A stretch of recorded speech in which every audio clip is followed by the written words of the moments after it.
In this 4-part series, get an inside look on the making of one of the most anticipated titles in gaming history. This is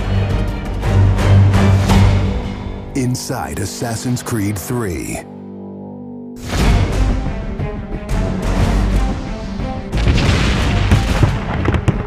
Something we really wanted to emphasize was the sheer brutality of combat in the period. We've all seen the paintings of the Revolution, and death is glorified, death is angelic, but it wasn't that way on the battlefield. It was a brutal conflict. It feels that you're constantly going through dynamic fights, and that's not something technically we could do in the past. So it was like a personal challenge on the team to say, no, I think we can do this.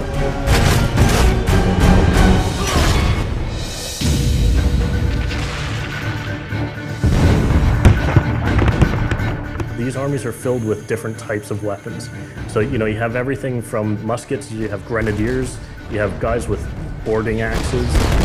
Being shot by a musket would be an awfully painful way to go. The caliber size of the ball was at least 3 or 4 times as large as anything that any modern military is using today.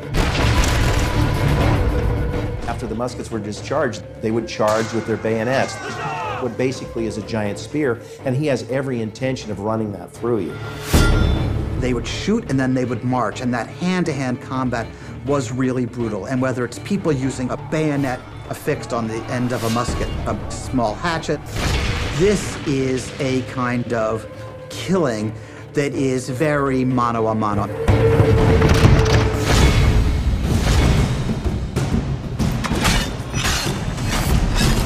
All the animations, all the weapons are brand new.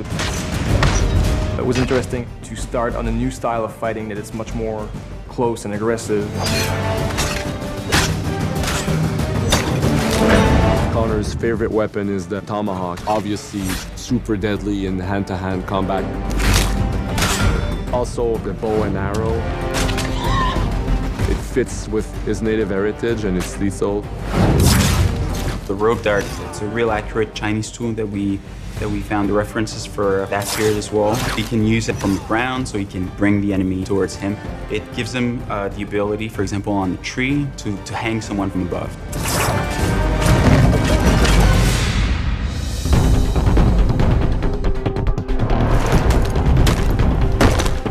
In Assassin's Creed 3, the one thing that we've decided to do is to revamp the fight system from scratch.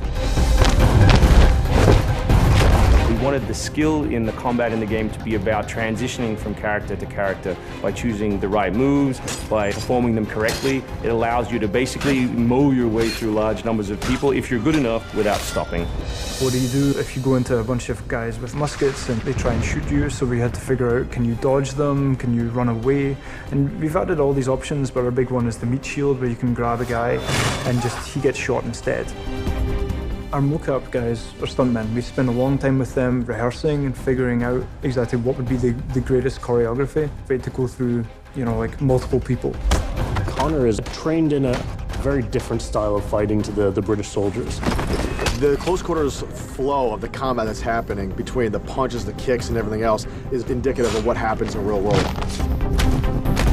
I'm very impressed by the moves that they do. It's cool to see push kicks and axe kicks and different sort of takedowns that are done correctly and very believable when they're done. Right hand right, punch to the face, boom, to the throat, to the groin, finish with boom. This is something new for us that we're really proud of. It's fast, it's fluid, and you go through these guys like butter.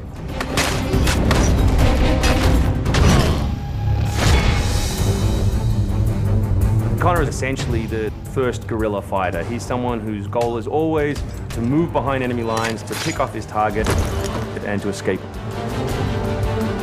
Employing guerrilla tactics, or what we now know today as asymmetric warfare, was something that truly was a component of the American Revolution. They learned what we would think was guerrilla-style warfare. You sort of hit quickly and then disappear. American tactics were really frowned upon by the British because the Americans did adapt the tactics that were used by the Native Americans from the French and Indian War. The first big battle at Lexington and Concord takes place on a New England town green. And as the soldiers march back to Boston, they are marching along a dirt road lined by stone.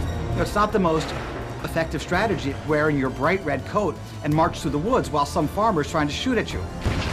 The Americans brought a tactic that they couldn't really cope with. They essentially took it away from the battlefield and they started guerrilla tactics.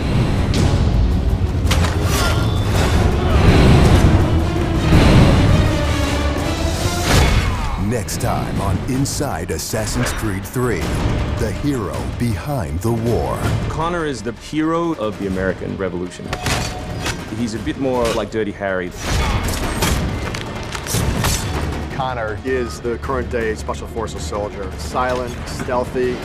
He's fighting for freedom and he's fighting against tyranny.